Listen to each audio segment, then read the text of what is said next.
الرحيم عن سلمان الفارسي رضي الله تعالى عنه قال إن الله حي كريم يستحيي أن يرفع الرجل إليه يديه أن يردهما صفرا أو كما قال عليه الصلاة والتسليمات.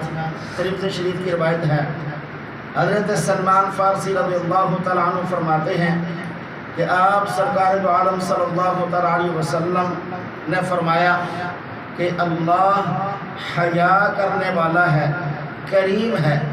جب بندہ اللہ کی طرف ہاتھ اٹھاتا ہے تو اللہ تعالیٰ کو حیا آتی ہے کہ وہ اس ہاتھ کو خالی واپس کر دے. سبحان اللہ. فرض نماز کے بعد دعا مانگنے کی کیا حیثیت ہے؟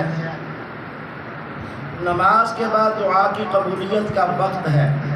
اس وقت رب ذوالجلال کے حضور ہر قسم کی دعا آدمی کر سکتا ہے، عربی میں ہو، اپنی زبان میں ہو. بس اس دعا کو سمجھ کر اخلاص اور حضوری قلب یعنی دل کی حاضری کے ساتھ دعا کرنی چاہیے. یہ وقت دعا کرنا مستحب، اس وقت دعا کرنا مستحب ہے جو نماز کا لازمی حصہ نہیں ہے. فرض نماز کے بعد اجتماعی دعا نہ فرض ہے، نہ واجب ہے، نہ سنت ہے، نہ مستحب ہے، بلکہ مباح ہے. مستحب بھی بعض لوگوں نے لکھا ہے لیکن اصل مباح یعنی جائز ہے. جو دعا کرے نہ کرنے والے ان کو نام تان نہ کریں، برا نہ سمجھیں، اور جو دعا نہ کریں کرنے والے ان کو نام تان نہ کریں، برا نہ سمجھیں، کیونکہ یہ نماز کا حصہ نہیں ہے. امام نے سلام پھیرا، مقتدی اور امام کا تعلق ختم ہو گیا. جو تکبیر تحریمہ میں اللہ اکبر کہا کہ تعلق بنا تھا، وہ نماز کا تعلق اب ختم ہو گیا. اب اجتماعی دعا مانگی جائے تو یہ معیوب نہیں، ناپسندیدہ نہیں، چونکہ فرض نماز کے بعد ہاتھ اٹھا کر دعا مانگنے کی بابت بعض لوگ افراط و تفریط کا شکار ہیں. بعض تو اس کو نماز کا جز شمار کرتے ہیں، وہ حصہ سمجھتے ہیں. کوئی نہ مانگے اس سے لڑنے لگ جاتے ہیں، امام کا بھی نہ مانگے اس کو بھی گھورتے رہتے ہیں. اور ایک گروہ ایسا ہے جو فرض نماز کے بعد اجتماعی دعا کو بالکل حرام، ناجائز، بدعت اور سخت اس کو سمجھتا ہے. دونوں ایک طرح سے افراط و تفریط کا شکار ہے. اس کے درمیانی راستہ ہے جو میں نے بتایا. عام طور پر الحمدللہ میں نے تو بہت مرتبہ ہمارے استاد محترم کہا کرتے تھے کہ کبھی کبھی چھوڑ دینی چاہیے تاکہ یہ ایک بھائی اس کو لازمی جز نہ سمجھا جائے. فرائض میں بھی کئی دفعہ نہیں مانگی دعا کسی کی پرواہ نہ کرتے ہوئے. تراویح میں بھی آپ نے دیکھا ہے کبھی مانگ لیتا ہوں کبھی نہیں مانگتا، اور بغیر ڈر اور خوف کے. کسی بھی دو چار آدمیوں سے ہوئی ہے ہم کرامی تو ان کی طبیعت صاف کر دی، وہ ٹھیک ہو گئے. کہ امام کوئی ان کا غلام نہیں ہوتا. لوگ سمجھتے ہیں غلام ہے ہمارا، کیوں نہیں منگی جی؟ ہم نے اللہ سے مانگنی ہے یا تیرے حکم سے مانگنی ہے؟ تو اس لیے میں چھوڑ دیتا ہوں. کسی سے کوئی ڈر خوف نہیں ہے، کسی کا کوئی. آپ سمجھتے ہیں اس بات کو.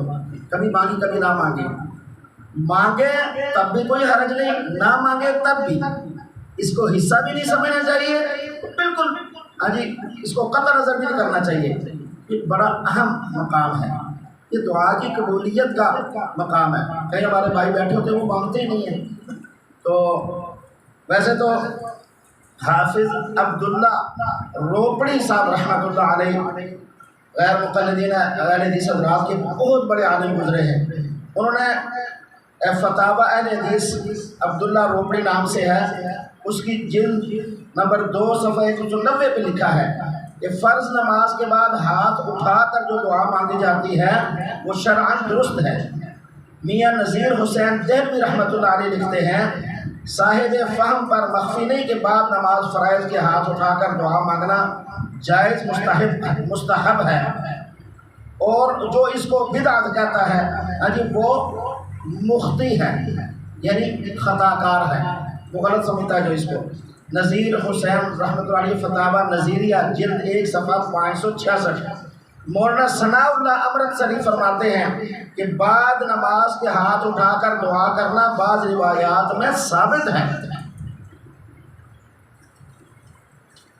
حضرت محمد بن ابی یحییٰ کہتے ہیں کہ حضرت عبداللہ بن زبیر نے ایک شخص کو دیکھا کہ نماز مکمل کرنے سے پہلے ہی ہاتھ اٹھا کر دعا مانگ رہا ہے۔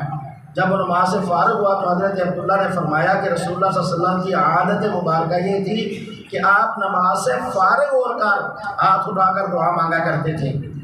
حضرت سلمان رضی اللہ تعالیٰ عنہ سے منقول ہے کہ رسول اللہ صلی اللہ علیہ وسلم نے فرمایا جب بھی کچھ لوگ اجتماعی طور پر اللہ کے حضور ہاتھ اٹھا کر دعا مانگتے ہیں تو اللہ ضرور ان کے ہاتھوں میں وہ چیز ڈال دیتے ہیں جو انہوں نے مانگی ہے۔ اجتماع میں بچے بھی ہوتے ہیں، بوڑھے بھی ہوتے ہیں، جوان بھی ہوتے ہیں، نیکوکار بھی ہوتے ہیں، اچھے سے اچھے بھی ہوتے ہیں۔ کسی ایک کی برکت سے اللہ پاک سب کو نواز دے، وہ تو رحیم و کریم ہے، تو اس لیے اجتماعی دعا میں خیر ہوتی ہے۔ حضرت ابو امامہ رضی اللہ تعالیٰ عنہ سے منقول ہے کہ آپ صلی اللہ علیہ وسلم سے پوچھا گیا کہ کون سی دعا زیادہ قبول ہوتی ہے، تو آپ نے فرمایا رات کے آخری حصے کی دعا اور فرض نمازوں کے بعد کی دعا زیادہ قبول ہوتی ہے۔ اسی طرح حضرت ثوبان فرماتے ہیں کہ جب رسول اللہ صلی اللہ علیہ وسلم نماز سے فارغ ہوتے تو 3 دفعہ استغفار پڑھتے اور پھر فرماتے اللہم انت السلام و منک السلام تبارک یا ذا الجلال والاکرام۔ حدیث پاک میں بس اتنی ہی ہے، وہ ہماری چھوٹی چھوٹی نمازوں میں نا وہ ایسی لمبی انہوں نے اپنی بنائی ہوئی ہے، تو آخر دو جہاں صلی اللہ علیہ وسلم کی جو دعا ہے جو آپ کی زبان مبارک سے نکلی، بھلا اس کے مقابلے میں لاکھوں پیپر بھی ہوں بھرتی ہوں ان کا کوئی فائدہ نہیں۔ تو اصل یہی ہے، ہاں جی، وہاں کافی اور بھی الفاظ کا اضافہ ہے، ٹھیک ہے وہ عام مانگ لیا کریں، لیکن حدیث کے مبارک صرف یہی دعا ہے۔ اور اسی طریقے سے حضرت عبداللہ فرماتے ہیں کہ میں نماز پڑھ رہا تھا، نبی پاک صلی اللہ علیہ وسلم کی ہمراہ حضرت ابو بکر عمر رضی اللہ تعالیٰ عنہما بھی تھے۔ جب میں نماز پڑھ کر بیٹھ گیا تو میں نے اللہ تعالیٰ کی ثنا بیان کی، پھر نبی پاک صلی اللہ علیہ وسلم پر درود پڑھا، پھر اپنے لیے دعا کی، تو نبی پاک صلی اللہ علیہ وسلم نے فرمایا اب اللہ تعالیٰ سے مانگ تجھے دیا جائے گا، اللہ تعالیٰ سے مانگ تجھے دیا جائے گا۔ تو نماز کا جو سنت طریقہ ہے اکثر وہ یہ ہے کہ آدمی یوں ہاتھ کر کے، اور بعض جگہ یوں بھی آیا ہے اجتماعی اس انداز سے۔ ابتدا میں اللہ کی توحید یعنی الحمدللہ رب العالمین، پھر اس کے بعد درود پاک الصلاۃ والسلام علی سید الانبیاء والمرسلین، پھر اس کے بعد جتنی دعا مانگنا چاہیں، پھر آخر میں درود پاک، اور پھر اینڈ پہ آمین کہہ کے نماز ختم، دعا ختم کرنا یہ قبولیت کی سب سے بڑی علامت ہے۔ ایک شخص دعا مانگ رہا تھا، آپ ایک دفعہ نے فرمایا کہ اگر اس نے آخر میں آمین کہی نا تو یہ ایسے ہے جیسے وہ داخانے والے لفافے کو پر اینڈ پہ وہ لگاتے ہیں نا مور، وہ کوئی کھول نہیں سکتا، ایسے وہ پیک ہو کے اللہ کے حضور جاتی ہے کہ اللہ کے حضور وہ قبول ہوتی ہے۔ اس لیے ہم اللہ سے فرض نماز کے بعد دعا مانگتے ہیں ضرورت سمجھ کر۔ کیا سمجھ کر؟ کہ ہم ضرورت مند ہیں، ہم ابھی ضرورت مند ہیں، جن کو نہیں ضرورت ہو وہ بے شک نہ مانگے۔ ہاں جی، ہم کیا ہیں؟ ضرورت مند ہیں۔ کراچی گیٹ ہیں مولانا خلیل الرحمان جوید یا خلیل جوید، وہ بہت بڑے عالم ہیں، وہ اس کے بہت زیادہ آتے ہیں ٹی وی وغیرہ پہ۔ وہ ایک دن کہنے لگے کہ ہماری ایک مسجد میں ہے، وہاں امام صاحب نے نماز پڑھائی، کسی بزرگ نے کہا جی میرا آپریشن ہے دعا کر دیں، امام اغرور کر گیا 2-3 مرتبہ، بزرگوں نے سمجھا شاید سنا نہیں ہوگا، تو جب انہوں نے ذرا اونچی سے کہا نا تو والد سے کہنے لگا جی نماز کے بعد سننا نہیں دعا ہے۔ تو وہ شخص بوڑھے تھے، سوٹی پکڑی، اور یہ ان عالم کے بقول ان کو میں نے کلپ سنا، وہ سوٹی سے پکڑتے ہوئے جا رہے اور یہ الفاظ کہہ کے گئے کہ آج تک میں سمجھتا رہا ہوں کہ جو ہمارے اہل حدیث بھائی ہیں وہ غیر اللہ سے نہیں مانگتے، آج پہلی مرتبہ پتہ چلا کہ وہ اللہ سے بھی نہیں مانگتے۔ اور پھر وہ کہنے لگے بھائی اس کو سنت سمجھ کر نہ مانگے، کس نے کہا سنت سمجھ کر مانگے؟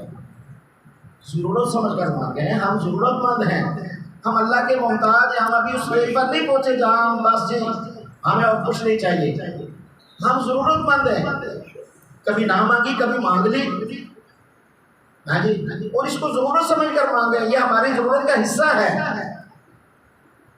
تو اس کے ساتھ ساتھ جو عام معمولات کی دعائیں ہیں وہ ہاتھ اٹھا کر نہیں ہیں، واش روم جانے کے لیے، آنے کے لیے، کپڑے بدلنے کے لیے، چاند دیکھنے کے لیے، کھانا کھانے کے بعد، کھانا کھانے سے پہلے، کھانا کھانے کے بعد بھی اجتماعی دعا مصنون نہیں ہے، انفرادی ہے، دو دعائیں حدیث پاک میں وقت نہیں ہے۔ ہاں برتن شرتن سارا کچھ اٹھا کے علیحدہ ہو کر بیٹھ جائیں، پھر میزبان کے لیے آپ اٹھا کر مانگ سکتے ہیں، وہ لگے ہوئے میں نہیں۔ اسی طرح دو خطبوں کے درمیان امام جب بیٹھتا ہے عربی، وہ ہاتھ اٹھا کر مانگے، دل میں مانگے، دل میں، آواز سے نہیں۔ اسی طریقے سے یعنی یہ جتنی دعائیں ہیں نا معمولات کی، ان میں ہاتھ اذان کے بعد کی دعا یہ ہاتھ اٹھا کر نہیں ہے، یہ بغیر ہاتھ اٹھائے ہیں یہ ساری دعائیں۔ فرض دعا کے بعد آپ اٹھا کے ہیں، دیگر کہیں اور جگہ اجتماعی دعا کہیں بھی مانگنی ہے وہاں ہاتھ اٹھا کر مانگ سکتے ہیں۔ جو کہا سنا اللہ اس پر کامل عمل کی توفیق نصیب۔